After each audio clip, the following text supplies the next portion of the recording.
Hello, welcome back or welcome to my channel. My name is Taylor and today we're doing Larry Reed's Beginning of the Year book tag. I did this last year, so let's see how it changed this year. But before I hop in the video, remember to like, comment, and subscribe if you love all things books.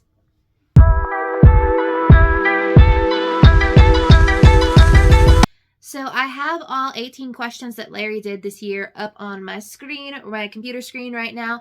I did change some of them to fit my more personal reading style. There are 18 questions here, so hopefully we'll have some good insight into how my reading year is going to go, how the Booktube channel is going to work out. And yeah, I guess without further ado, let's hop into question number 1.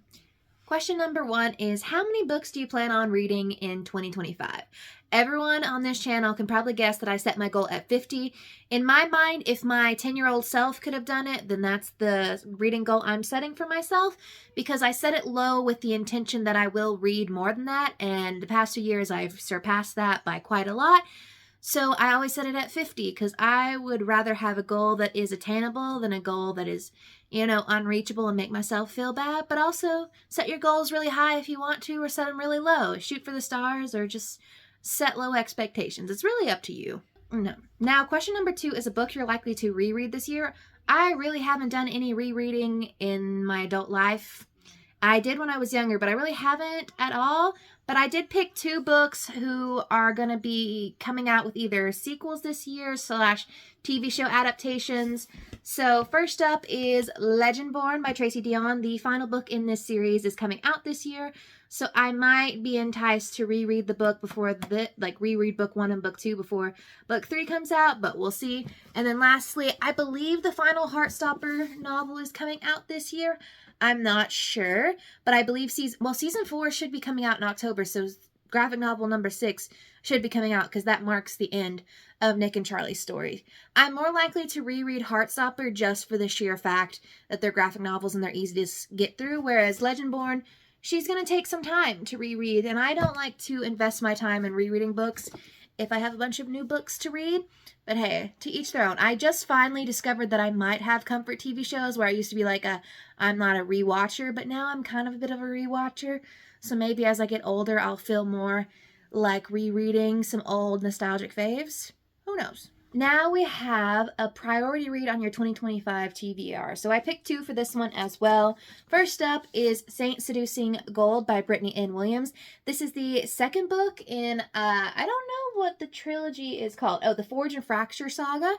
One of my favorite books, Bloodmark technically is my favorite book of last year, but up there is That Selfsame Metal. That Selfsame Metal is the first book in this trilogy, and that was one that I read last year. So I'm excited to pick this one up and see how the story continues. Then I have the second book in the duology. I don't know if there's a name to the duology, but the first book was Dread Nation, and that book surprised the heck out of me because it sounded intriguing, but the amount of speed speed in which I read through that book and the entertainment value that I got out of it. And even though there really isn't any romance in here, I was peeking something there, and then it just had some subtly queer representation. And for like a historical horror YA fantasy situation, it was very fun and entertaining while also touching on hard topics. So I'm excited to see what the conclusion is this year. Do I love these covers? Not necessarily, because I don't. Oh, I just noted the blood on her on the cover. Because I don't necessarily love people on covers. I love a more cartoonish cover. But we'll see how I feel about the book. Number 4 is an author you're putting on notice this year. So it's an author whose books you've enjoyed or haven't really enjoyed in the past that you're kind of like, this is your last straw for me when it comes to reading. And to me, that's Kale Walther. I really enjoyed her book, The Summer of Broken Rules, but I really did not like Maybe Meant to Be, which I read last year. So I'm curious to see, because Maybe Meant to Be was technically a republication of her earliest debut work. So I'm hoping that that just means that every book after is subsequently a lot better.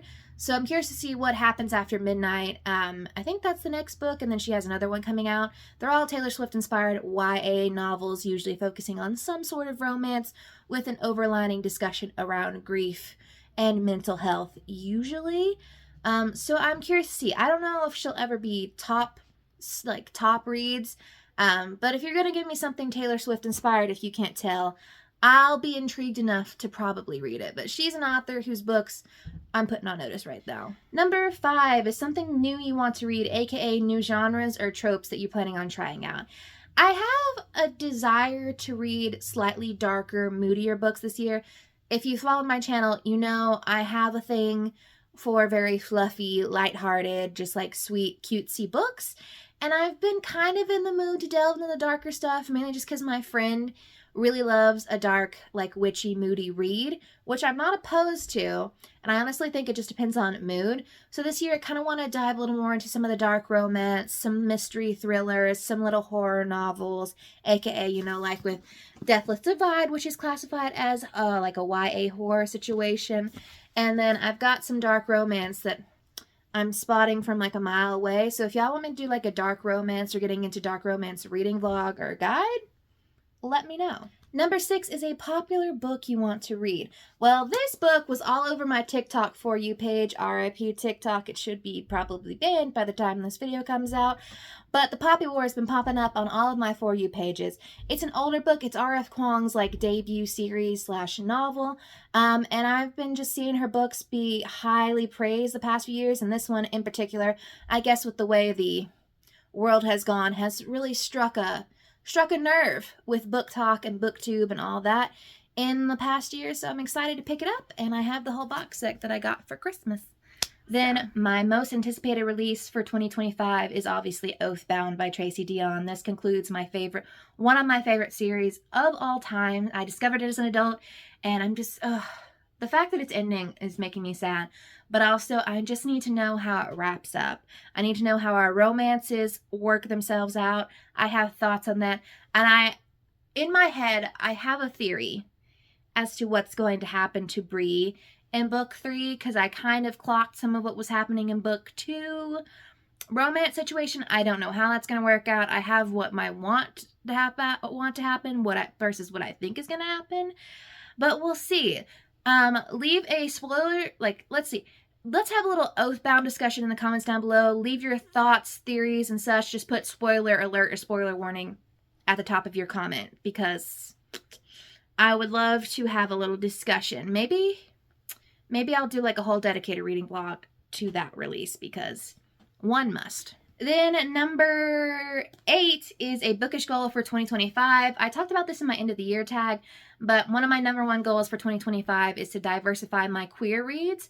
I love queer novels, me being queer myself. However, I've noticed that a lot of my queer reads, especially a lot of the ones on my physical shelf, feature pretty much just white cis men on them, and I would like to diversify my reading within the queer spectrum, because you know, there's more colors to this rainbow than just white and cis. So, that's one of my goals, and obviously just read as diversely as possible, you know, read more banned books and such, given what's coming in the new year. Then we have a series you want to read. So, we have the entire Shadow series by Tahara Mafi here. This was a Christmas gift, and I am late to the game, because not only did most people read this when they were in middle school or high school, but every other booktuber has read this before this year. So I'm kind of excited to dive into a dystopian fantasy world, just a long series, because we're about to finish one love series, so I'm excited to dive into this. And plus I love that they have some little novellas to get into. I love me a good novella to read. Then we have your auto by authors going into 2025. I have a lot of authors that I love to read, and then I always try to, read a lot of debut authors and a lot of new to me authors. I read a fair amount of debuts last year, which I feel very proud of. But top 5, Tracy Deonn. Will read her grocery list if you hand it to me. B.K. Borston, her romance books, top tier. She's coming out with 2 releases this year, as well, one of them being a holiday fantasy sort of situation that I'm very excited to see. Talia Hibbert. Talk about someone who else I would read their grocery list from. I discovered her in 2024, and I will be ready and sat for any book that she gives me, plus I'm currently making it through her backlist. Number 4, Kimberly Lemming, the Mead Mishaps author. She's coming out with alien smut this year, which I will be sat and ready to consume that one. Lastly, Elsie Silver. She came out with a couple books last year, but I just got into her last year, and after reading Powerless, listen, I loved all of her books, but Powerless just left me craving more, and I am about to dive into Reckless sometime this month or next month, and I know that one is also a lot of people's favorites, so I can't wait. And then I get to hop into her new series once I finish out Chestnut Springs. So if you've been wondering if any of these authors are worth their hype, they absolutely are. Number one for me being really kind of in the order that I gave them to you would be like reading order for me. But you know what? They're also very interchangeable for me. So go check out all their works. They're all great, and I love them. Next up, we have a book to show adaptation that you're excited about this year. So none of these are shows based off any new shows based off of books. I know there's a lot coming out this year, and I probably will pick up the books based off of those like shows and stuff that they're going to come out with, but these are the ones that I know for sure I'm going to be sat with. Exo Kitty. Is this a spinoff of a book adaptation? Yes. But did I love To All the Boys I Loved Before? Yes. Did I love season 1 of Exo Kitty? Absolutely. Bisexual representation for the win.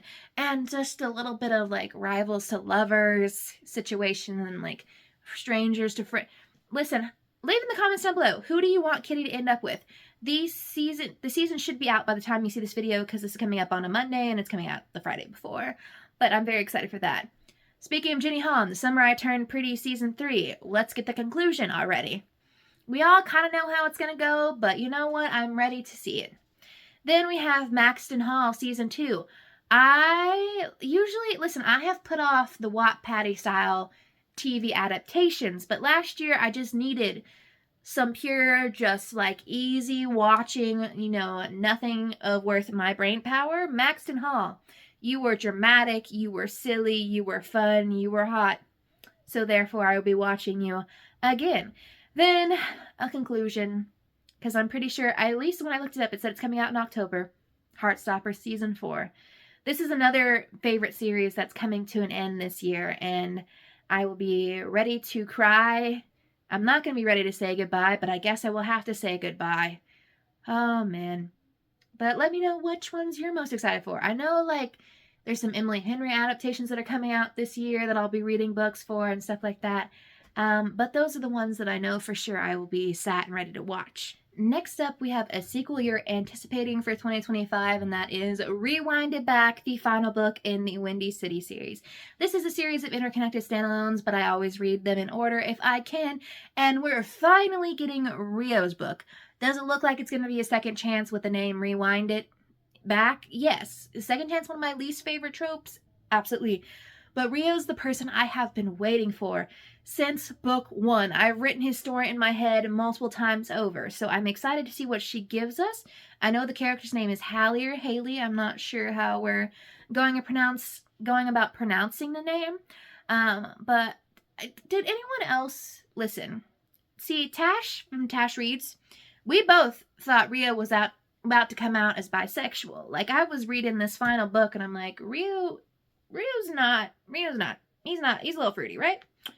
But I guess not. Maybe he does. Maybe he discovers something about himself in the next book. But I really thought he was. But I'm very excited. This one, I will eat up anything Liz Tomford gives me, and the fact that this is another favorite series that's ending in 2025. 2025, you've brought many great things, but you've also brought the end of many good things. So isn't that a metaphor for us all right now? Bookish things we're leaving in 2024. First off, judging the amount of books people read. Reading is not a competition. The only person I'm in competition with is myself when it comes to most things. If you read 1 book in a year, great. If you read 200 books in a year, awesome.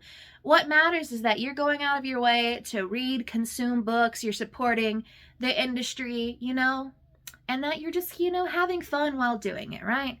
Then some discourse that Book Talk really got into last year was saying that books aren't political. Learn history. Books are inherently political. If you read a fantasy, a romance book, anything about reading is political because at one time the majority of the world wasn't allowed to. Hello, woman. Guess when we earn the right to be able to learn to read and write, and just think about many other people. On top of that, also not thinking critically about what you read. Listen, the whole anti-intellectualism argument really got onto people really criticizing like romance readers and stuff like that. And like, you can still think critically and be reading romance, because like the existence of queer romance in itself is like a protest as it exists. So that one I just, but not thinking critically, like not realizing that everything you choose to consume and put out in the world, any form of media, whether it be written media, digital media, visual media, all has some form of like message or influence on you and those around you. So please do think critically when you are consuming any form of media, particularly when it comes to books. And yes, we stand on the thought that books are political, and how you choose to read and promote them will always be some sort of political act or influential act on my channel. Then we have what to expect from this account for this year. Well, first off, I'm hoping to post at least one video a week. The end of last year kind of threw me off just because of me getting sick, job, all the things went down. Mental health wise, physical health wise, both went down like that. So we're trying to increase that and be healthy about the way we're doing things. So that's why I'm probably going to take a little bit more of a step back from my other channel versus this one, because this is the one that has my focus right now. So we're going to try to post at least one video a week. And then I'm going to see how I want to revamp short form content now that TikTok is most likely going to be banned by the time you see this video. Obviously, there's probably going to be something to hop in to take its place, RIP TikTok, but I am on other social media accounts like Lemon8, Instagram, Blue Sky. I'm trying to think of what else I have. I think that, and then obviously YouTube, and if I think of anything else. And then obviously you can follow all of my book reviews on StoryGraph. I also would like to do more reading vlogs if you want to leave me some ideas for themes or like reading vlog content that you want to see. I was playing around with short form content being like weekly like reading check-ins / reading vlogs where I just like film each day me like reading like a tiny little bit and do that at the end of the week. But we'll see how short form content shakes out in the new year. Then we have booktube creators who inspire you. So I'm just going to pop some pictures on the screen of booktube and creators who inspire me. Obviously, Larry Reeds, who created this book tag, inspired me, so she's going to be on this list.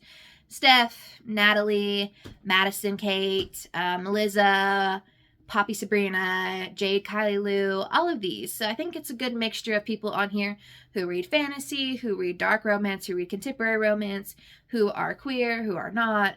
Just hopefully you got a good view of what I'm reading and watching. I'm also not only watching these, but these are a few that could fit on the screen and popped up. And lastly, something you'd want to say to anyone starting a booktube account. First off, be yourself, read what you love, promote what you love.